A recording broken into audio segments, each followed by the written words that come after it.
The interesting thing is I never had a doubt in my mind that we wouldn't win the match until we stepped on the court.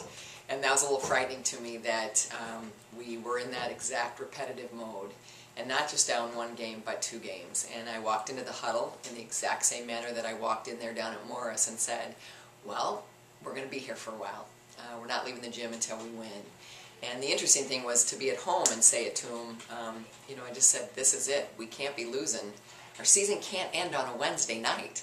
And that was kind of the motivating factor, I think, when I said the season cannot end for us on a Wednesday night. We've set too high of a goal. And the exciting thing was, once again, we came back and destroyed them in games 3 and 4. And, you know, then on game 5, or maybe we didn't, that wasn't on game 3, it was 4 and 5. 3 was the scary one. We were down 15-10, 21 something. And one of the kids said, okay, we're going to lose this for 2 points, you know. And then we came back and won 25-23. And then the next 2 games are the ones where we just played incredible. The amazing thing is to go to a 4th game and not have a hitting error. That's very unusual. And then the 5th game, I looked up at the score and said to somebody in the stands, was it really 15-4? And they said, yeah, it was really 15-4. So again, that, and the women on our team have talked about that in their interviews, mental monsters. And that was a turning point for us in Morris, and we've continued to have other turning points, and that feel of this is what it's all about. It's very exciting.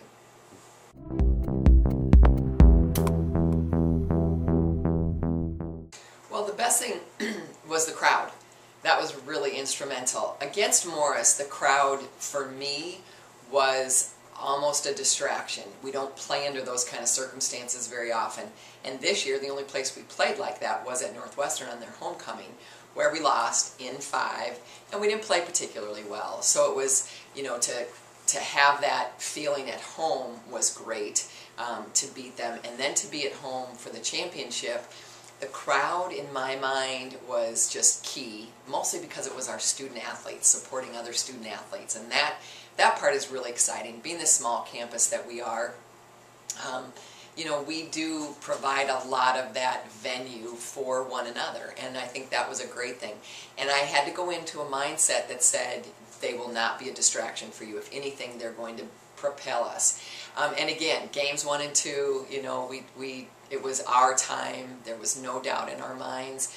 But 3rd game letdown in volleyball is a phrase, 3rd game letdown, and we almost don't even like to say it out loud because it happens a lot. Doesn't matter what division you are, it doesn't matter what situation you're in, there's a lot of 3rd game letdown. Especially with the intensity that was going on in the gym, we really had to work at settling ourselves and talking to the kids and taking deep breaths. Because when they came into the timeouts, they were dripping wet with sweat, and I could see their chest rising and falling with some of that intensity. So again, to beat Northwestern in the championship, it's always sweet revenge for us. We've had a rivalry with them for a long time, but what it did was it took away that bitter feeling from a year ago, and that was a bitter feeling, and that was our motivation. From that point on last year, propelled us into spring season, right into the fall season. That was the way we goal set. So the crowd was huge. That was a big deal. The other thing that was great is even those teams that were on the road, we knew they were watching us. There was just lots of well wishes from many people. And even after the fact, I am still forwarding emails to my team that I've gotten from faculty and staff, people that we've worked with from a volunteer standpoint. So a lot of really, really nice support. It just feels like it's our time.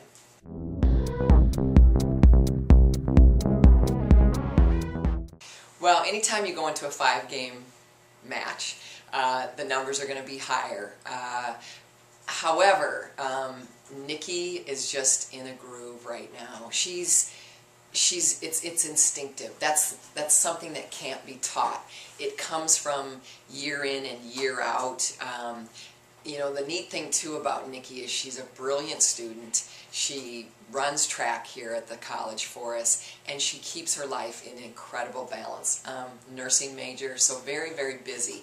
So that part is really, it's really rewarding as a coach to see your athletes strive in that way. So Nikki's she's rock solid. She got a little bit waylaid in a couple of the early games against Morris, and I had to remind her, go with your gut. Go with your instinct. Don't overthink it. And then when she does that, she's just spot on. Same way against Northwestern. She was instrumental for us. And that will be by far the biggest hole for us next year. If we don't replace that position with even close to the same level of Nikki, we will not be the same team.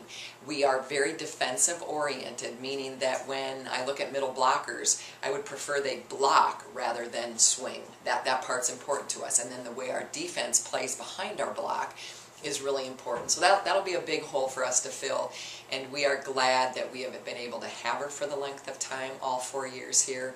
And going into this weekend, she will be a key factor for us. Taylor, the night of her career on Wednesday against Morris, and because we were struggling with where the blocking was for Morris, I said to Sarah, you got to go back, you got to go back, you got to get that ball to Taylor. And we always say, feed the hungry. So who's ever hitting the ball well, that's just really important, and she was spot on. The interesting thing about Taylor is what I said to her at the beginning of preseason was, this needs to be your breakout year. And every day in practice I see it. She begins to be a better passer, a better server. All things that she doesn't do in a regular match, but she has to do it every day in practice. She's playing better defense. She understands the game. One of the things that I ask the kids a lot, be a student of the game, what comes next? And Taylor, in her thought process, is always thinking about that. Sometimes so much so I have to rein her in and say, go more with your gut, like I do with Nikki. Nikki's is instinctive, Taylor's is much more a thought process. She was a rock star. It was a huge match for her. Paige, yep, a little bit of a scare there with the back injury, but she's doing fine.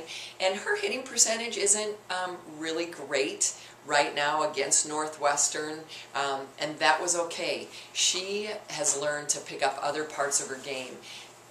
Teams are going to go after her. You've seen her jump, you've seen her make an approach, you've seen the arm swing, you see the ball go down. They're going to do everything they can to defend her. So we say to the kids, if one part of your game falls apart, then you got to pick it up in another area. And her passing keeps us in every match, and her defense keeps us in every match as well. Anna, you know, she's a really gifted athlete, and she, you know, last year she only played 3 rotations for us, and people questioned my judgment. Division II transfer, are you kidding me? She was not the same kid here last year that she was at UMD.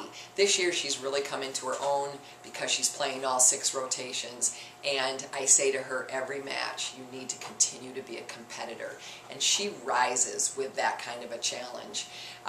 Sarah, even-keeled, steady Eddie we call her. Sometimes we have to say, we have to sing her the song, Sarah Smile, when she comes in because she's so intense, and we have to remind her that that intense face sometimes will play a role on how the rest of the team responds. So, kid for kid, we're in a really great place right now.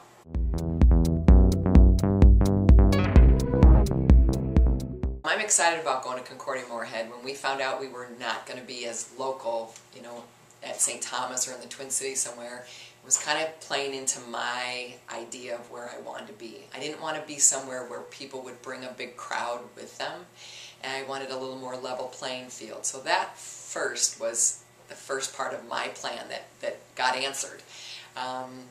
Then playing St. Ben's, that was exciting as well. The national tournament, I think kids get maybe tripped up a little bit with it because of the bigness of it.